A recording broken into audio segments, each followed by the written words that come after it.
Bismillahirrahmanirrahim. Assalamualaikum warahmatullahi wabarakatuh. Alhamdulillahirabbil alamin. Walladzi arsala rasulahu bil huda wa dinil haq lidhirahu 'ala dini kullih. Wa kafa billahi syahida. Wa asyhadu an la ilaha illallah wahdahu la syarikalah. Wa asyhadu anna Muhammadan abduhu wa rasuluh.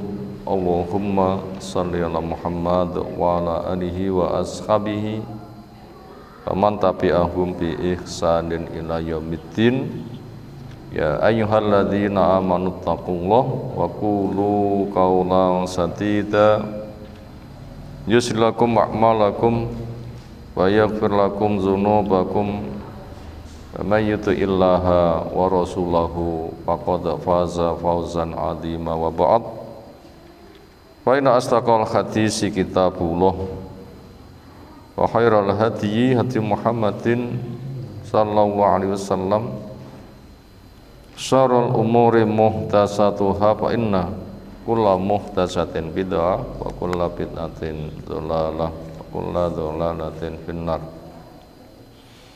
Ayo ikhwah akraman subhanahu wa ta'ala, setelah kita aturkan syukur semata hanya untuk Allah, teriring doa salawat salam semoga tercurah untuk Rasulnya Muhammad sallallahu alaihi wasallam. Taklim kita malam hari ini mengangkat sebuah tema ketentraman dengan kesucian.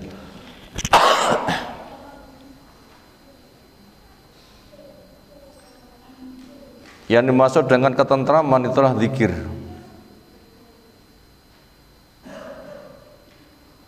Karena kunci tentram itu berada di hati.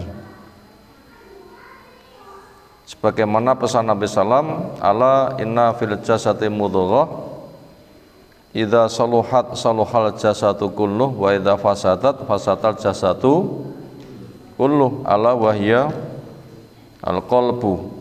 Ketahuilah bahwa di badan manusia ada segumpal darah. Bila segumpal darah itu baik, baik semuanya. Bila segumpal darah itu buruk, maka buruk semuanya. Apa segumpal darah itu? Hati.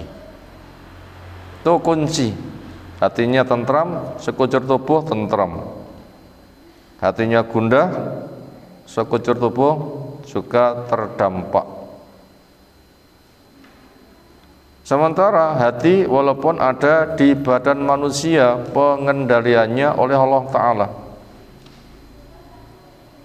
Karena hati manusia berada pada jepitan jari Allah. Allah menjepit, tentunya sesuai keagungannya. Maka istiqomahlah dia, Allah melepaskan, gak ada yang bisa mengembalikan. Dan untuk ketentraman jiwa ini, karena itu Allah yang mengelola, maka Allah memberitahu ketentramannya dengan zikir. Ya Allah sebutkan, ala bidzikrillah tatma'innu al-qulub, dengan zikir hati itu tentram. Zikir itu macamnya terlalu banyak. Mana bahasa ingat atau menyebut, mana istilah menyebut ingat tentang Allah dan maha kuasanya yang mencipta dan yang mengatur. Menyebut atau ingat akan Allah yang punya kuasa mencipta dan mengatur. Karena Allah milik Allah, hak mengatur. Itu makna istilah dari zikir. Dari sekian banyak perbuatan zikir, yang paling mencakup total itu adalah sholat. Hadis menyebutkan tasbih itu sedekah, tahmid, takbir, tahlil sedekah. Membantu orang membawakan barangnya ke kendaraannya, membantu orang mengangkatkan barangnya ke atas kendaraannya, amar ma'ruf nahi mungkar, langkah kaki ke masjid, Mewakili itu semuanya adalah 2 rakaat duha. Artinya bila pagi orang itu tidak bisa memperbanyak zikir, sibuk, karena misalnya pedagang subuh kecampin dan repot,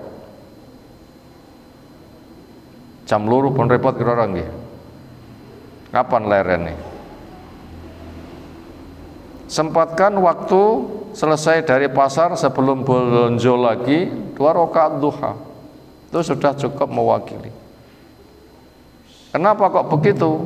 Karena sholat itu mencakup semuanya. Maka Allah katakan sholat dzikrullahil akbar, zikir yang nilainya paling besar dan menjadi kunci hisab,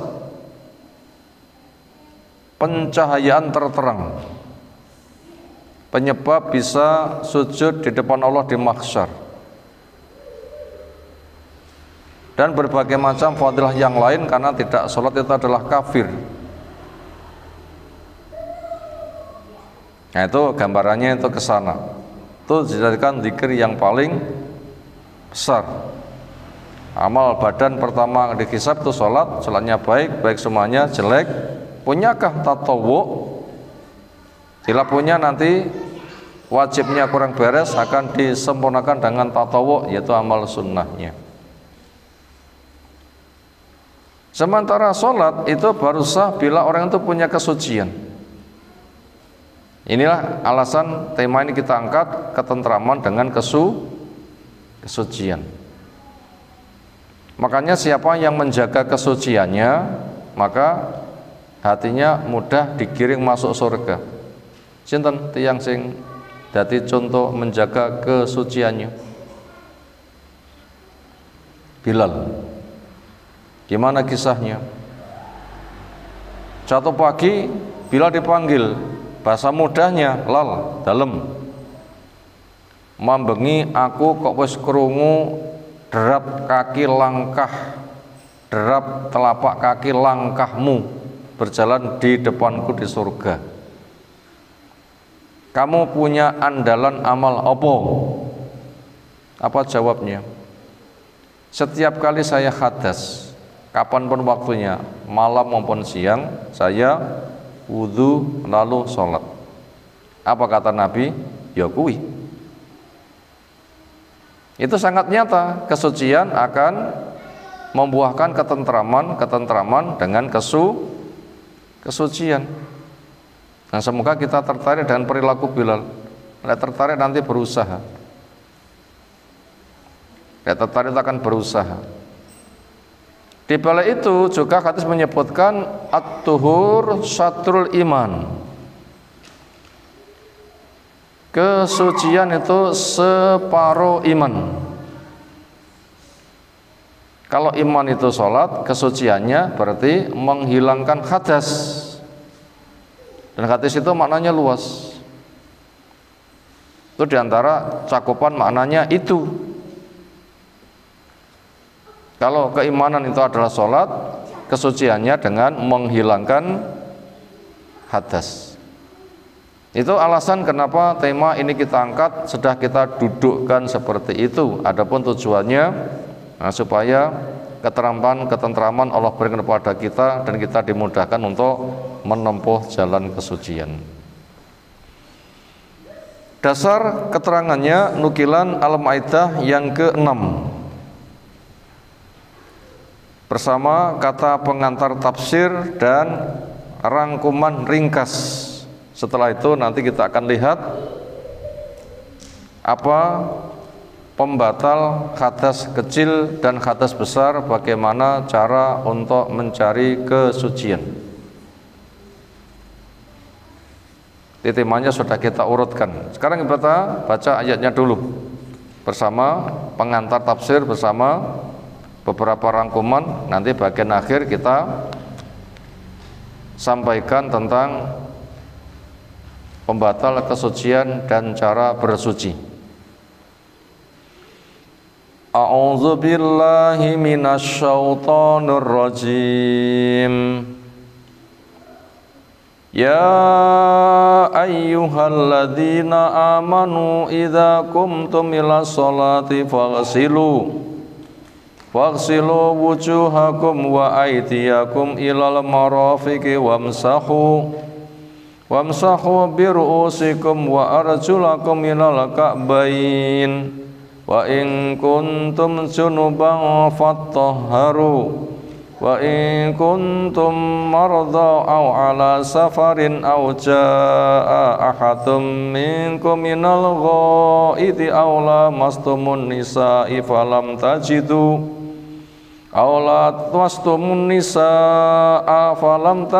ma'a fatayammamu sa'idan thayyiban famsahu biwujuhikum wa aydikum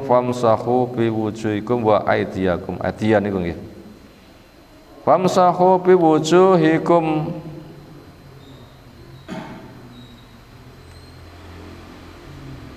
wa aydikum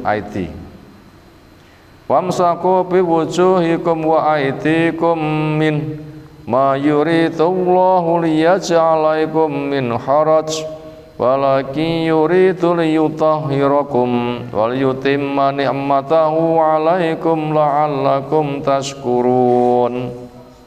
Allah memanggil ya ayyuhalladzina amanu. Panggilan kasih sayang. Allah lebih sayang kepada hambanya daripada hamba menyayangi diri sendiri. Makanya ketika Allah memanggil, sambut, akan diberikan kehidupan yang baik. Allah memanggil karena mereka hidup, buktinya dipanggil. Kalau mati nggak dipanggil, karena orang mati nggak bisa ngijabai. Keimanan mengantarkan kehidupan. Apa itu iman? Percaya dengan yakin tanpa ragu. Secara definisi, percaya dengan yakin tanpa ragu tentang kedudukan Allah dan siap melaksanakan kewajibannya. Kita kenal apa kedudukan Allah. Dirangkum dengan 3 tauhid, bentuknya rububiyah, asma wa sifat, dan uluhiyah. Pencipta, pengatur, pengurus, pemilik alam raya itu Allah. Nama-nama menunjukkan kerja alam raya ciptaannya yang luar biasa besar. Semuanya berada pada jari Allah. Alangkah besarnya Allah. Ini menunjukkan kecilnya kita, maka kita berhajat kepada Allah. Maka menghamba itu hanya kepada Allah. Itulah bertauhid. Allah yang diibadahi, rahmat Allah yang diharapkan, cara Allah yang dipakai. Itu mengenal kedudukan Allah. Kewajibannya 5. 1, meyakini di hati tanpa ragu. 2, masuk dengan ikrar 2 kalimat syahadat. Syahadat la ilaha illallah, Allah saja yang diibadahi, diharapkan rahmatnya. Syahadat Muhammadur Rasulullah, cara beribadah dengan cara Rasul. Lalu melaksanakan ketaatan.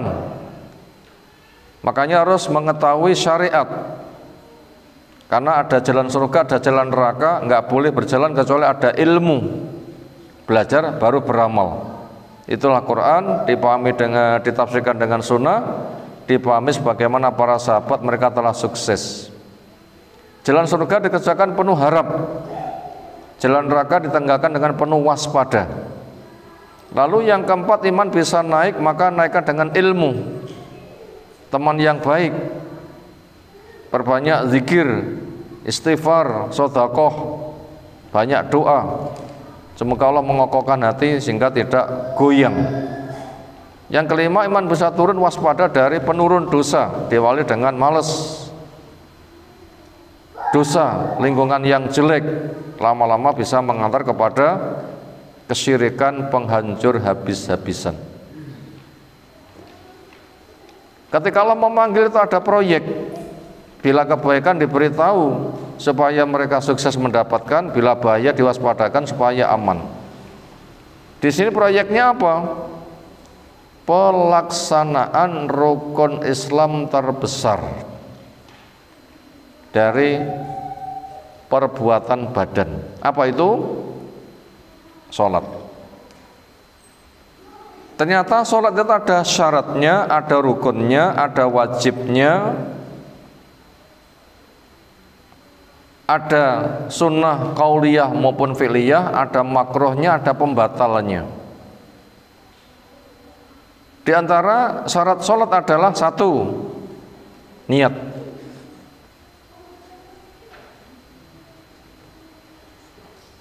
Yang kedua, suci dari hadas besar maupun kecil.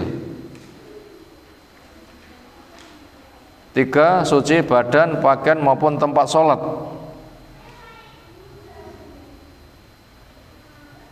Empat, nutup aurat. Lima, menghadap kiblat.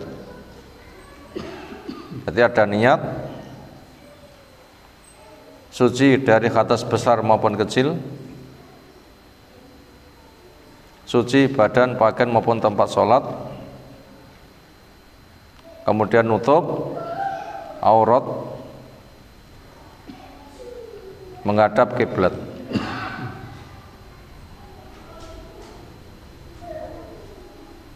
Ayat ini memberitahu kepada kita masuk kepada pembahasan syarat sholat. Apa? Suci dari hadas besar maupun kecil.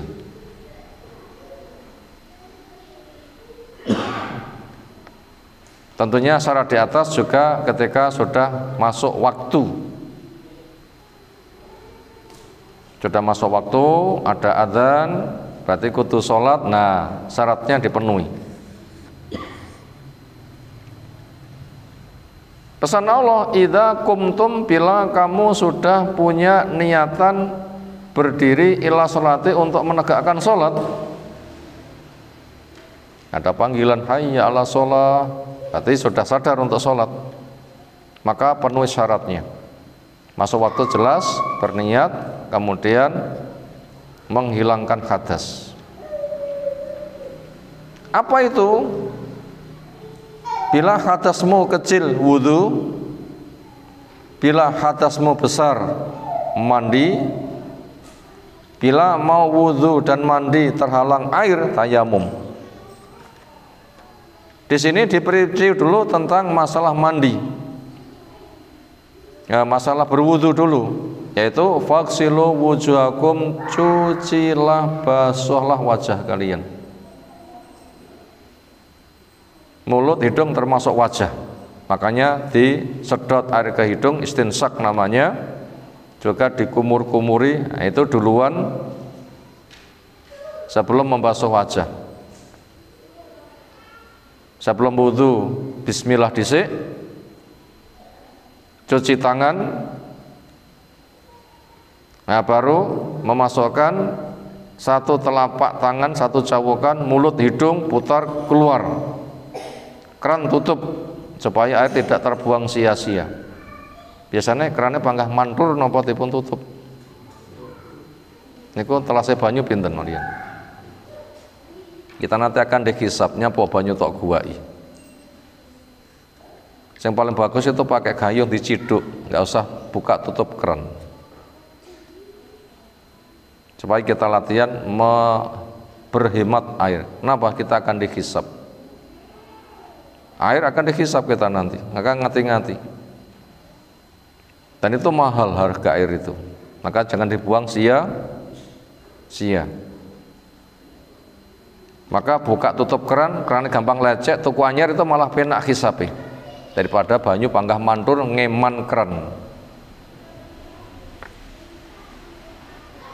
Karena air itu sarana terbesar, keran kan cuma sebatas alat untuk mengambil secukupnya.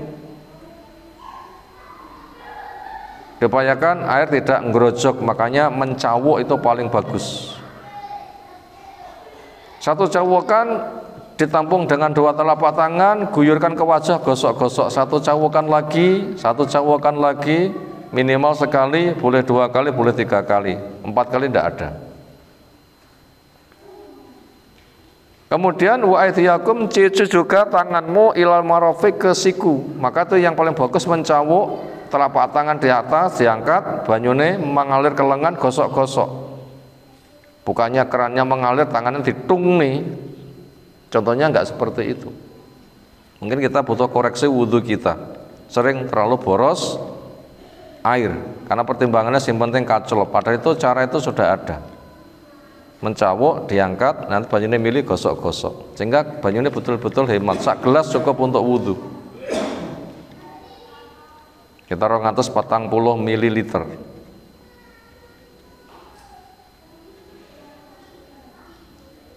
Ilal mari sampai ke siku, kanan selesai baru kiri. Wamsaku birusikum, setelah itu usap kepalamu. Keran tutup. Tangan di ubun-ubun, jalankan ke belakang sampai tengkuk, kembali ke semula. Masukkan jari telunjuk ke kuping, ibu jari di luar, jalankan. Itu cukup sekali. Itu cara mengusap kepala. Itu tafsiran dari hadis, bukan tafsiran dari pendapat ABC. Selagi ada hadis sebagai tafsir cukup, nggak boleh pakai yang lain. Karena mufasir itu hadis, penafsir itu adalah apa? Hadis. Bila berkain boleh nggak usah dicopot, numpang di atas kain saja. Kopiah begini boleh di atasnya. Termasuk ibu-ibu yang pakai kerudung, wudhu di luar rumah, terbuka auratnya, lek dibuka, maka bene pangkah kudungan nanti ngusap kepala di atas kain total, nggak masalah. Nggak usah tangan diselobokin jero kudung, nggak usah, di atas kain wae. Atau mungkin kopiah rotok diundurne, setate nek umbon-bonane berinya di atas kain, atau dibuka total, atau di atas kain total. Ada 3 cara, sama-sama boleh.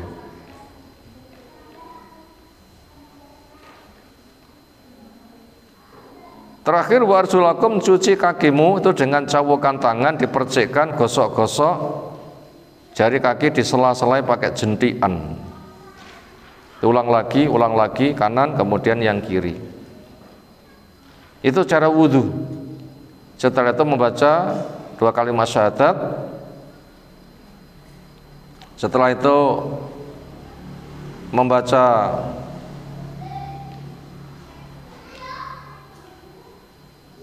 Allahumma ja'alni minat tawwabin wa ja'alni mutatahhirin.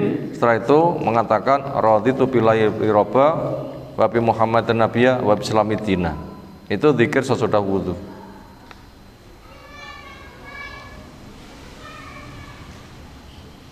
Selesai tema masalah wudhu. Berikutnya, wa in kuntum junuban fathaharu, bila kamu junub maka kamu supaya bersuci, yaitu dengan cara mandi. Ada 2 cara mandi, yang satu sah, yang satu sempurna. Sebatas sah, pertama niat, yang kedua basah kuyup. Cedek kali nyemplung belung mentas, punya niatan bersuci, sudah sah. Itu cara pertama. Cara kedua sempurna, yaitu dengan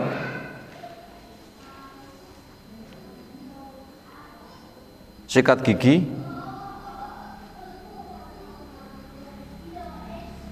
setelah itu dibersihkan kotorannya di tempat yang pantas biasanya kotor. Setelah itu wudhu, kecuali kaki. Setelah mengusap kepala, telinga, tangan masuk di air, diusuk-usuknya pangkal rambut sampai kulit kepala seger, berapa kali terserah. Kemudian dituang dengan cawukan 2 telapak tangan 3 kali. Setelah itu sekujur tubuh, sak disabuni, terakhir kaki. Bismillahnya bila itu di kamar mandi, bismillahnya di luar ketika akan masuk. Diupayakan tidak baca bismillah di kamar mandi, tapi di luar ketika akan masuk, bismillahnya di sana. Setelah itu doa seperti doa sesudah wudhu. 2 kalimat syahadat, kemudian Allahumma ja'alni minat tawwabin, seterusnya, kemudian raditu billahi robba, dan seterusnya. Berikutnya, wa in kuntum maradha au ala safarin, bila kamu sakit atau safar, Aw jaa ahadum minkum minal ghaiti, atau datang satu di antara kamu dari WC.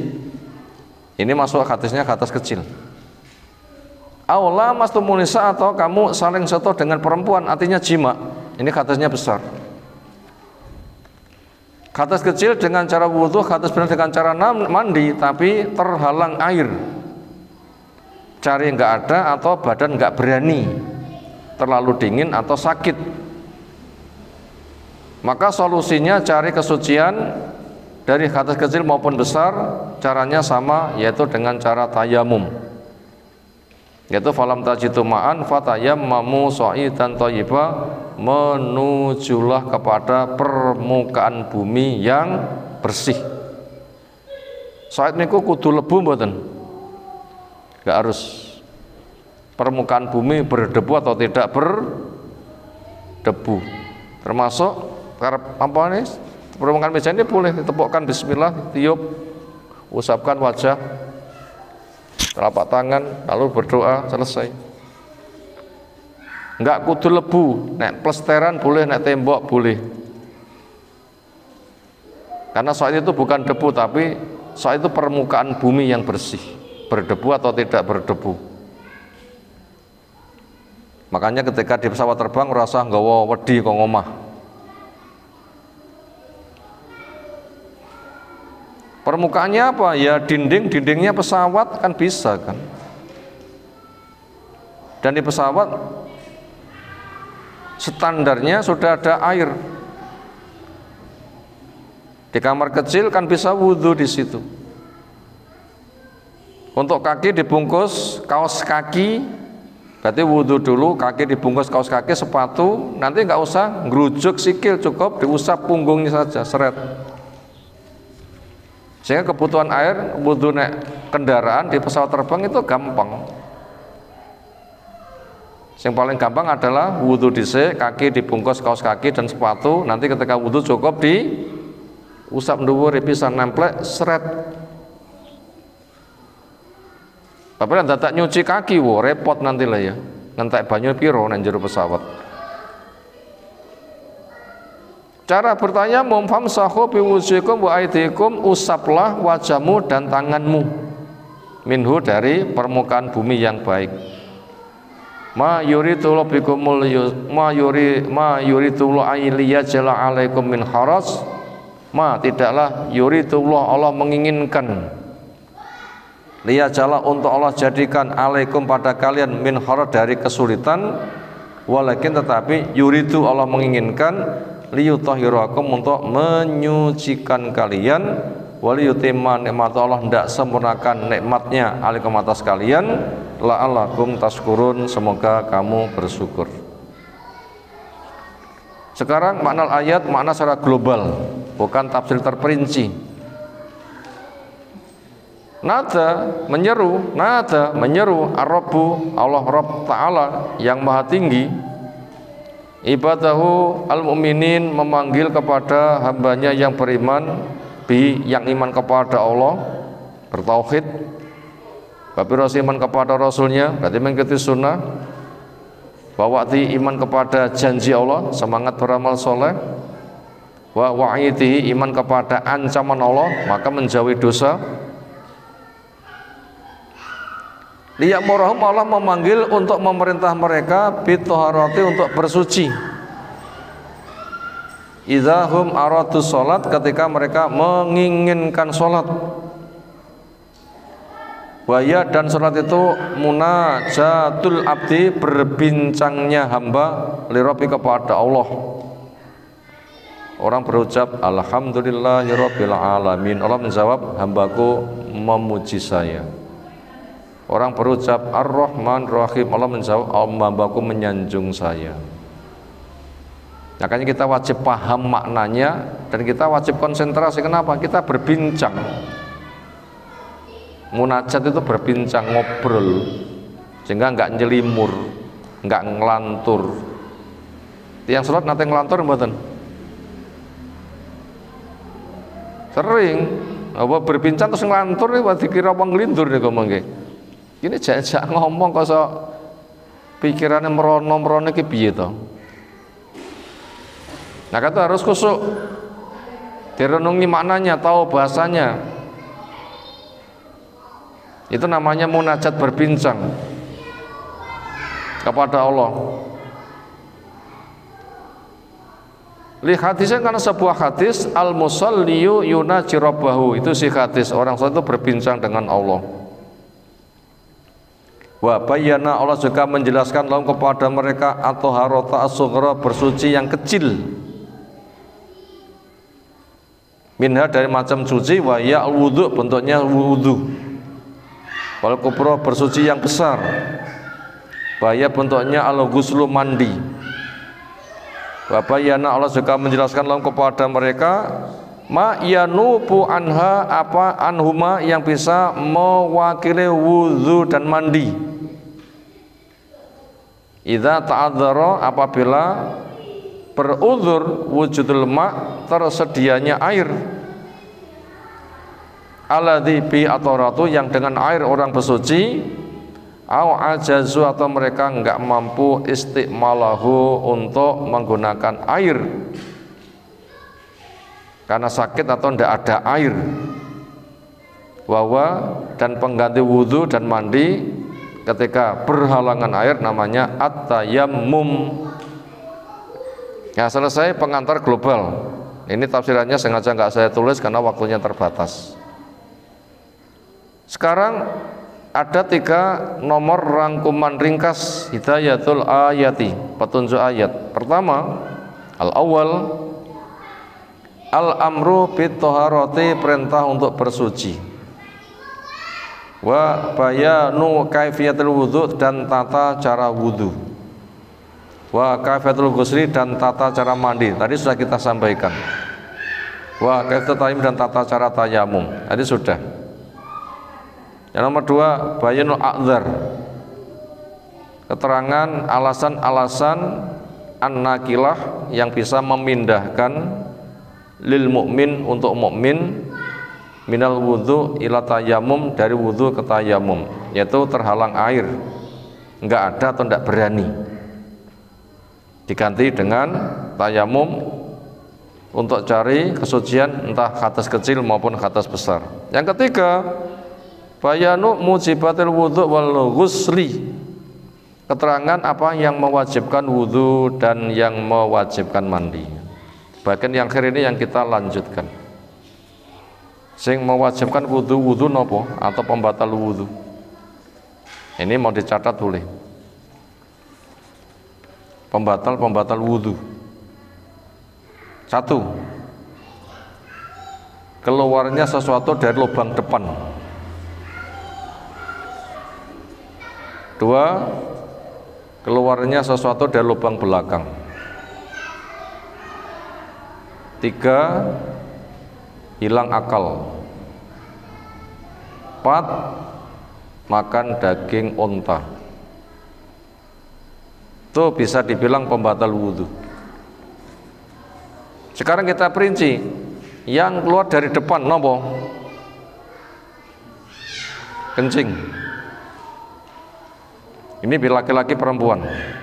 2, madhi, pikiran terpancing, di kelaminnya ada licin-licin tipis, tapi enggak memancar. Itu namanya madhi. Pamane roh manten anyar gandengan, sing kene keronto-ronto yo kono duwe bojo, kene ra duwe, terus syahwate bangkit. Wayah membersihkan ketika buang air kecil, kok enek leket kelet-keleti, apa ki mengke? Wong itu enggak memancar. Itu namanya apa? Mati. Atau maca tulisan terus bayang nih, terus bangkit syahwatnya, tapi enggak memancar. Itu namanya mati. Kemudian wadi. Kalau wadi itu karena lelah atau karena dingin, dari kelamin keluar cairan kental karena lelah atau karena dingin. Kencing, madhi, wadi. Ini dari depan. Ini laki-laki perempuan. Kemudian kalau perempuan dari depan ada tambahan. yang kelasnya pembatal wudhu, yaitu istikhadah. Apa itu istikhadah? Keluar darah lewat tempat darah haid, tetapi bukan karena haid, tapi karena ada saluran rahim yang luka. Itu namanya istikhadah. Cara yang paling mudah, resi'i berkain wudhu. Lalu untuk perempuan lagi keluar dari depan, ini menyebabkan hadas besar, yaitu apa itu?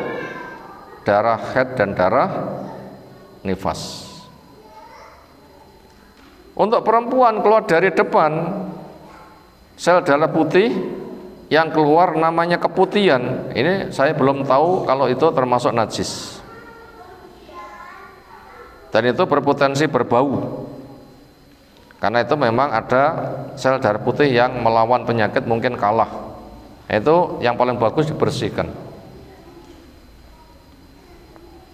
Berikutnya yang keluar dari belakang, nopo?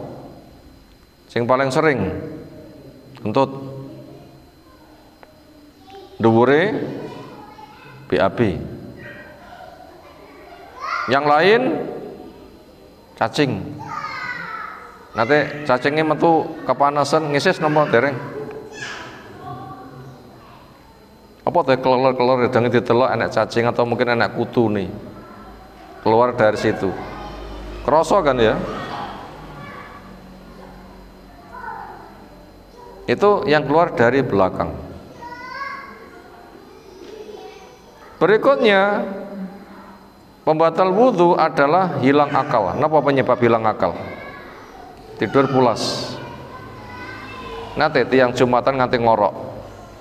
Nanti perso. Batal mboten? Oh nganti ngorok masa ora batal. Nganti wonten sing udan nggon-nggonan, napa udan nggon-nggonan? Tes, ngoten. Tes. Maka supaya khatib mengingatkan, ngapunten ketingali kata sing ngantuk, wau wonten swara ngorok. Nah niku pembatal, monggo ingkang ngoten niku wudhu rumiyin. Nah khotibe perhatian, pirsa mboten khotibe kira-kira? Pantese pirsa. Mosok khotib maca bu mosok ngaro ngene lho.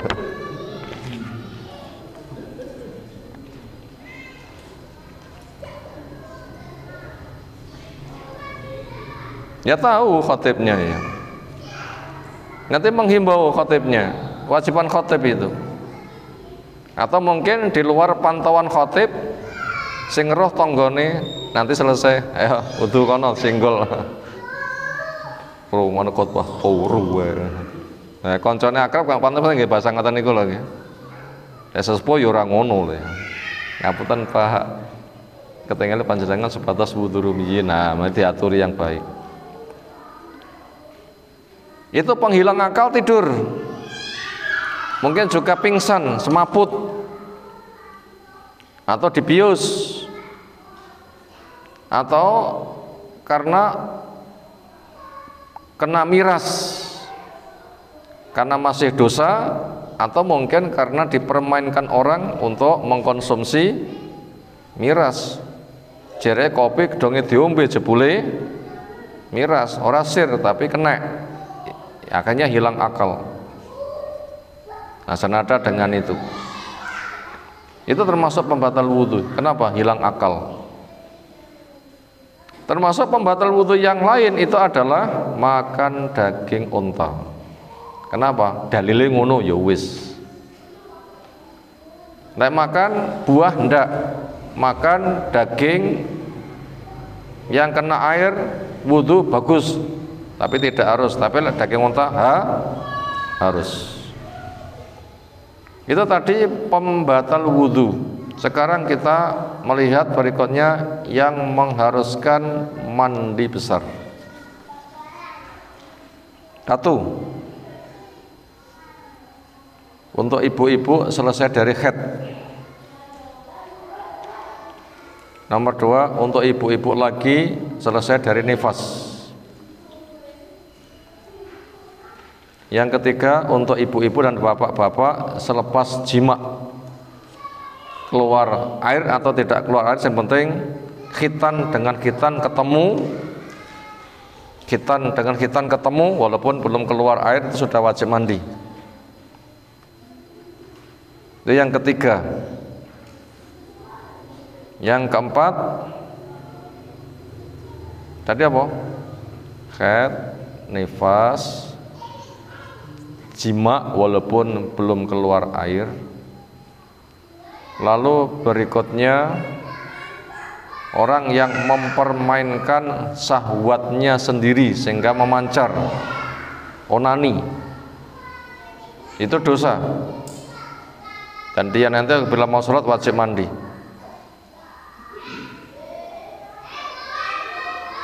Kemudian wajib mandi lagi berikutnya adalah mimpi, keluar sperma, laki maupun perempuan. Kemudian bila tidak kelingan mimpi, tapi ketika bangun ternyata jeteh, napa jeteh nih lho. Enggak kelingan mabuknya, aku ngipi pora toh, begitu bangun loh. Ini kok lengket-lengket kental. Itu berarti mimpi sing lali. Ini termasuk wajib mandi juga. Yang lain lagi kewajiban mandi adalah karena hari Jum'ah. Buat orang yang Jum'atan, itu penyebab mandi. Dianjurkan mandi selepas memandikan mayit. Enggak harus, tapi sebaiknya mandi. Selepas memandikan mayit sebaiknya mandi. Karena potensi kena, kecuali mandinya pakai APD. Napa APD? Alat penjaga diri. Kados corona nih kalau lagi dibungkus total, berarti akan naik banyu blas. Nah, itu tidak apa-apa. Kenapa? Potensinya bersih.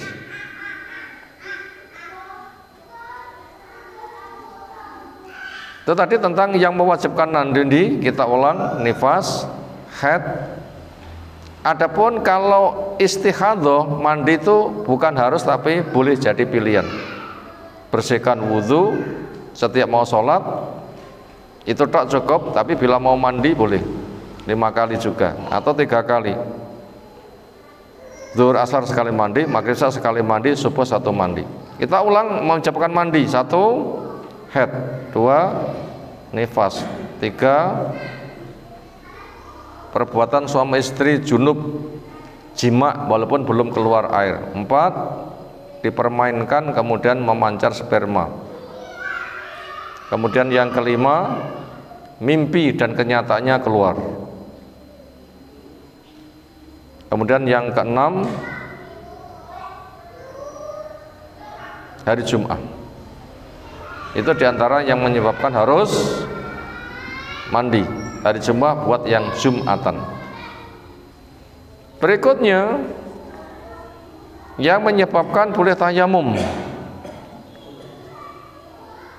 1 karena enggak ada air. Cari, mungkin berpotensi wis kesel, panggah gak enak, ya silahkan. Kalau cuma milang-miling ranek tayamum, jangan. Itu rono rene dhisik. Diperkirakan potensinya itu memang nggak ada, ya sudah baru tayamum. Pertama itu karena nggak ada air. Yang kedua nggak berani air. Nggak berani air. Tapi ada kisahnya orang itu luka kepalanya gerujukan, mati. Karena nggak berani dengan air. Atau dingin sing pol, ketika pakai air nanti menggigil. Gimana proses menggigil? Ademe njobo awak karo njero awak enggak imbang. Njobo awak ademe pol, ketika kena air akhirnya jantung dipompa untuk mengirimkan darah, menghangatkan. Nanti jarum nggak kuat ngompo. sehingga mati. Makanya orang yang mau mandi sebaiknya minum dulu supaya ademe njaba karo jero seimbang. Apabila digerucuk njaba tok jero si anget, itu nanti akan darah dikirimkan menghangatkan, itu bisa memompa jantung, soal spot jantung bisa berakibat fatal. Maka sebelum mandi sebaiknya apa? Minum dulu supaya ademe njaba jero itu seimbang. Itu diantara penyebab tayamum. Berikutnya, ketika tayamum sebabnya nggak ada air di tengah sholat, beres hujan deres. Oh, baru nek banyu, sholatnya batal napa terus.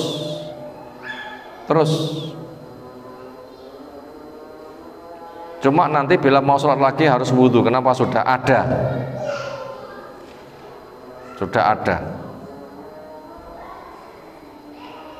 Nah begitu.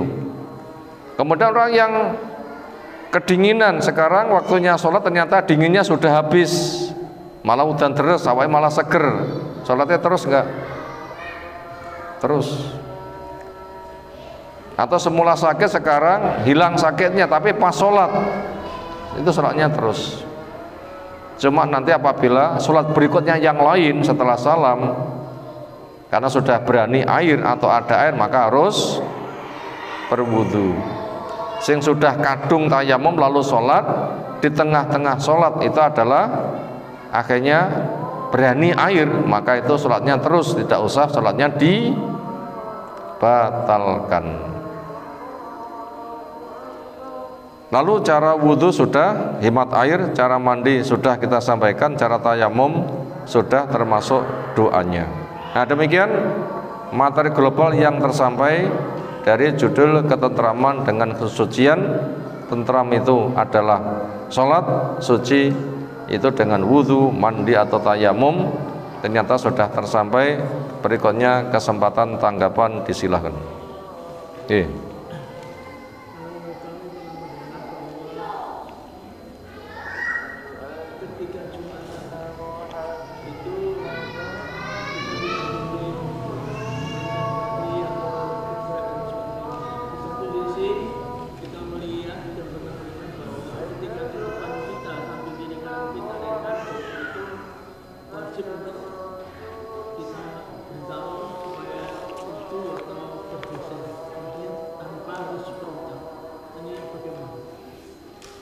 Berkaitan adab orang yang Jumatan. Apa adabnya orang yang Jumatan? Tidak boleh masal khaso, dolanan kloso, dolanan apa krikil. Napa kira-kira sakliyane dolanan krikil? Ngelus-ngelus jenggot. Kelasnya niku nggih. Terus panggah heker ndandani kopiahe pada itu mboten morat-marit. Jame jis cocok dolanan jam. Malah HP-nan.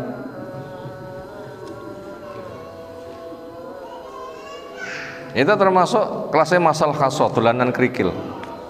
Itu nilai sempurnanya hilang.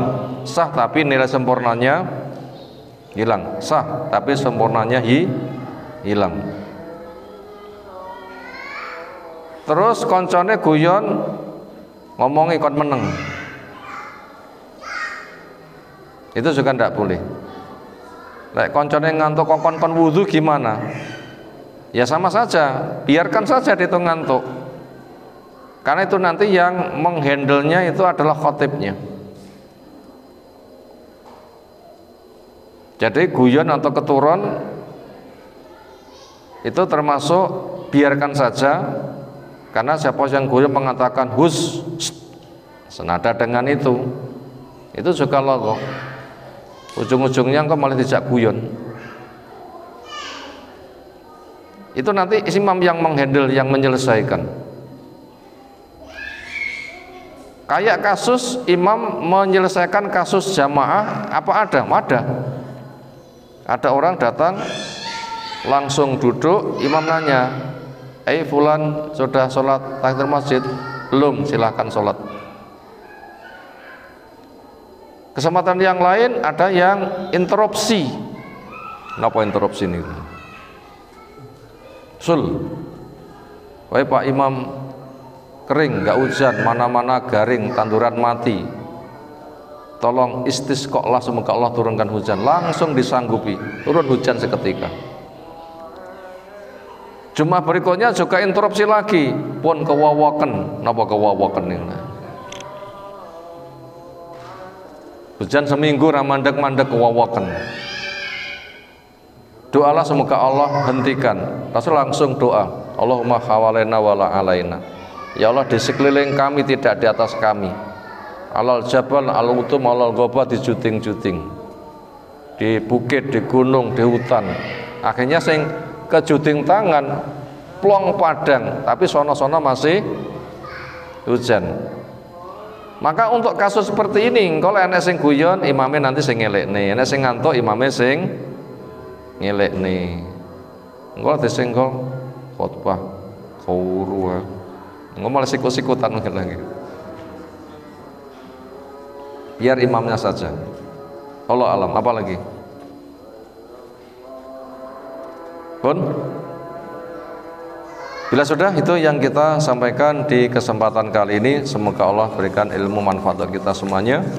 Subhanakallahumma bihamdika, asyhadu an la ilaha illa anta, astaghfiruka wa atubu ilaik. Assalamualaikum warahmatullahi wabarakatuh.